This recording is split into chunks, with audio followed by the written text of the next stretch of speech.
Bismillahirrahmanirrahim. Assalamualaikum warahmatullahi wabarakatuh. Apa khabar semua murid-murid Darjah 6 Saidina Abbas? Saya doakan semua murid-murid Ustaz diberi kesihatan oleh Allah Subhanahu wa taala insya-Allah.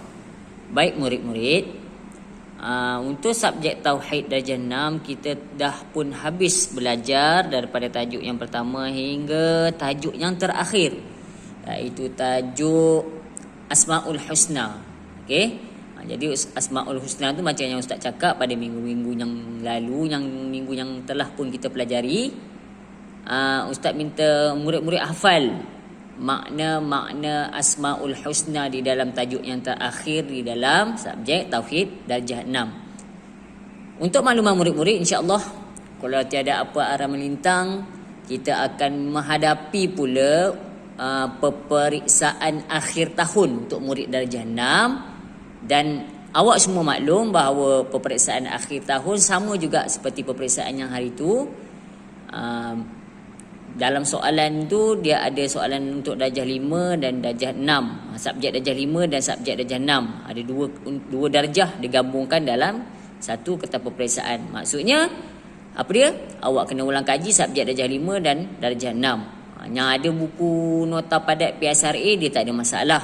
Okey, sebab dalam tu dah ada buku Darjah 5 dengan Darjah 6 sekali digabungkan. Yang Ustaz risau murid yang masih belum beli ataupun tak sempat nak beli lagi kan, sebab PKP buku nota padat PSRA tu.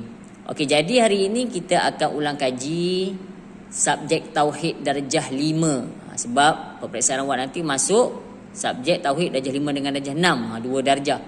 Disebabkan Darjah 6 kita dah habis tajuk, jadi hari ini kita nak ulang kaji subjek tauhid Darjah 5. Siapa ada buku nota padat boleh, tak ada masalah, boleh tengok.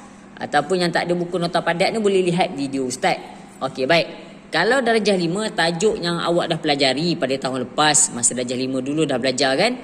Hari ini kita nak ulang kaji balik subjek tauhid Darjah 5 supaya nanti peperiksaan yang akan datang ni awak boleh jawab.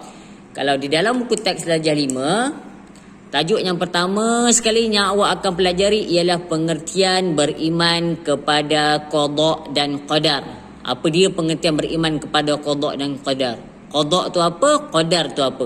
Kita akan pelajari ataupun kita akan ulang kaji semula pelajaran tahun lalu yang telah pun awak pelajari untuk memudahkan awak menjawab soalan peperiksaan akhir tahun nanti.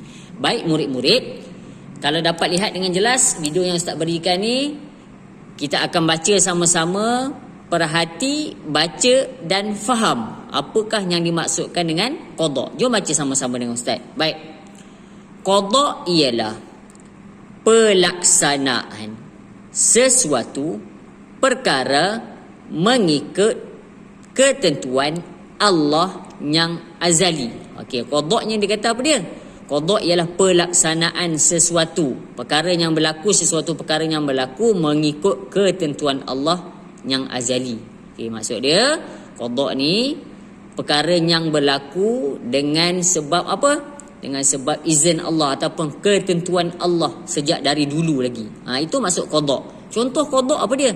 Berlaku kematian. Seorang tu Allah Taala dah tentukan dia dah. Dia mati bila? Cuma orang tu je tak tahu dia mati bila, tapi Allah tahu. Itu maksud qada kan. Ada orang yang mati waktu muda, umur 20 dah mati. Umur 30 mati kan, muda lagi. Ada orang umur kadang 90 baru mati. Itu yang dimaksudkan dengan qada. Ketentuan daripada Allah Subhanahu Wa Taala sejak azali, sejak dari dulu, sebelum dia dicipta lagi, sebelum dia hidup lagi, Allah Taala dah tentukan dah dia ni mati bila. Sebelum keluar daripada perut ibu dia lagi. Itu maksud qada. Yang contoh yang pertama tadi dia kata berlaku kematian. Okey, yang kedua memperolehi kekayaan. Allah Taala dah tentukan dah. Bila dia ni memperolehi kekayaan, itu contoh lah kan. Contoh dia ni jadi kaya umur berapa? 20, 30. Ada juga orang yang hidupnya miskin. Itu pun Allah Taala dah tentukan kan. Tetapi jangan disebabkan dia miskin, orang kata kenapa kamu tak nak kerja? Allah Ta'ala dah tentukan dah, aku memang hidup miskin, kalau aku kerja pun hidup miskin juga. Tak boleh lah macam tu. Walaupun hidup dia melarat, hidupnya miskin, kalau dia sendiri tak nak ubah kehidupan dia, boleh jadi kaya? Tak boleh. Okey, kena faham dekat situ Okey, yang ketiga, berlaku kesusahan. Berlaku kesusahan. Macam-macam lah kesusahan. Daripada mula lahir sampailah ke umur 20, asyik sakit aja, asyik demam je kan.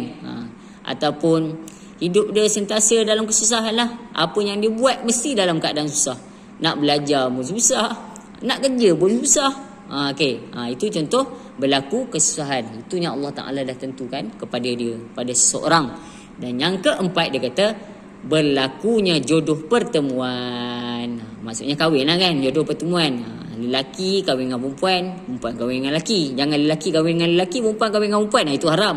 Maksudnya jodoh pertemuan. Sebab tu ada orang kahwin umur 20 dah kahwin, umur 25 dah kahwin kan. Ada orang sampai umur 40 tak kahwin-kahwin. Maksudnya jodoh pertemuan tu Allah Ta'ala yang tentukan. Sebab tu dia kata, pernah kita dengar orang kata ajal maut, jodoh pertemuan ditentukan oleh Allah Subhanahu Wa Ta'ala. Okey, boleh faham apa maksud qada? Itu tajuk yang pertama yang awak pelajari pada tahun lepas. Maknanya awak kena hafal pengertian qada dan contoh-contoh qada ni sekali. Sebab nanti takut tajuk ni keluar dalam peperiksaan akhir tahun nanti. Dan untuk makluman, markah peperiksaan akhir tahun akan diambil dan akan dimasukkan di dalam borang permohonan ke tingkatan 1 awak. Yang awak dah pohon hari tu, yang bukan yang mak ayah awak nak ambil hari Rabu, Khamis dan Jumaat ni. Untuk murid yang tak berminat, macam Ustaz cakap, tak mengapa. Ambil je borang tu, isi. Kalau ditakdirkan dapat, maksud tu kalau awak kata, Ustaz, tak naklah Ustaz masuk sekolah menengah agama ni kan. Tak apalah. Sekurang-kurangnya awak dah mohon. Jangan nanti macam budak-budak tahun lepas, dia tak mohon. Tiba-tiba dah keluar result, kawan-kawan dia dapat, dia tak dapat. Lepas tu menyesal. Kenapalah aku tak mohon pada hari tu kan.